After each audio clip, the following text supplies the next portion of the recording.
Lance. Hi, everybody. Hey, Lance. Hi. All right. First and foremost, the U.S. just vetoed a ceasefire resolution for the 4th time. We need to coordinate a ceasefire in the Middle East now. Please join me for a ceasefire now chant 10 times. Let's go. Ceasefire now! Ceasefire now! Ceasefire now! Ceasefire now! Ceasefire now! Ceasefire now! Ceasefire now! Ceasefire now! Two more! Ceasefire now! Ceasefire now! Woo. All right, thanks, guys. All right. So, how many of you dread seeing the news each morning? Hezbollah attacks Israel.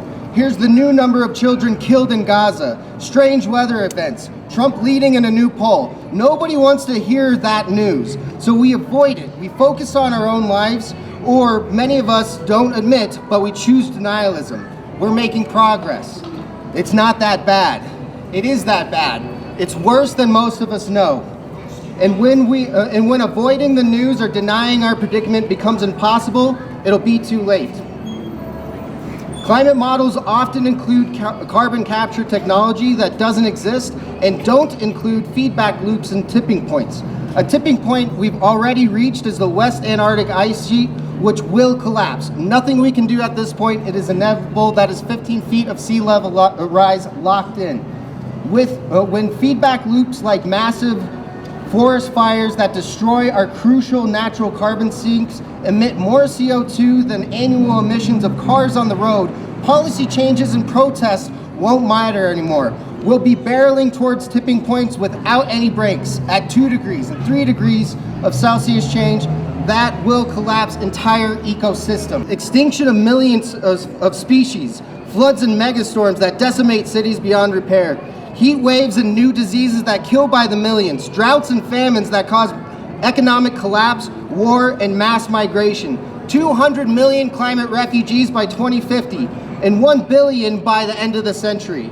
With the rise of nationalism and accelerating in-group versus out-group bias, I'm scared for the future, but we need to have the courage to change it. So, options for Biden. Meaningful mitigation and adaptation efforts can be funded if Biden declares a national emergency. 40 other countries and 26 U.S. cities have already done this. An example of mitigation is building green electrical grids and developing low-emission agricultural systems. An adaptation could be building flood-resistant infrastructure and funding immigration reform. To do this, he can fully fund FEMA and expand the American Climate Corps. He can improve public transportation and create high-speed rail systems, subsidize renewable energy, and invest in R&D for green technology.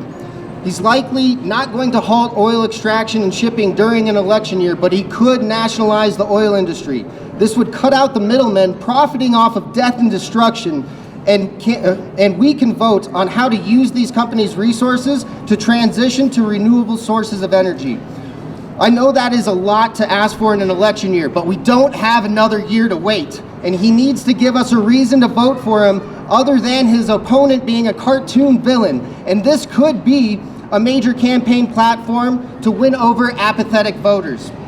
But we don't need to wait for Biden. We have some options. We need 3.5% of the population to sustain in climate activism. That's the magic calculated number that will influence change.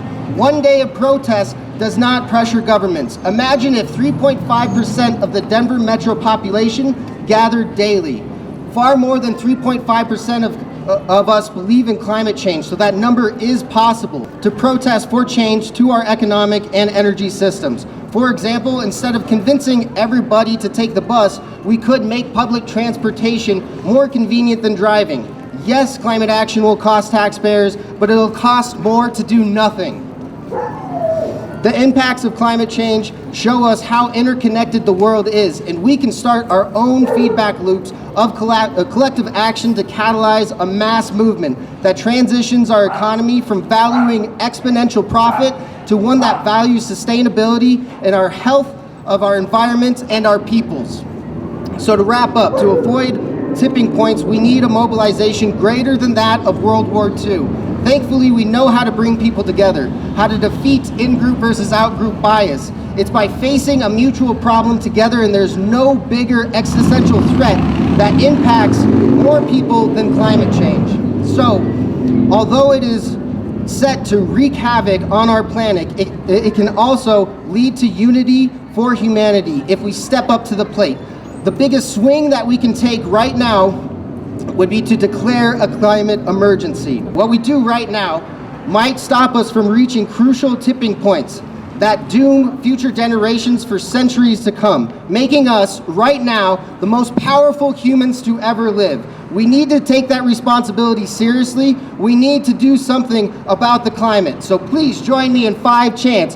Biden, Biden, can't you see this is an emergency? Biden, Biden, can't you see this is an emergency? Biden, Biden, can't you see this is an emergency? Biden, Biden, can't you see this is an emergency? Biden, Biden, can't you see this is an emergency? One more. Biden, Biden, can't you see this is an emergency? Thank you. All right.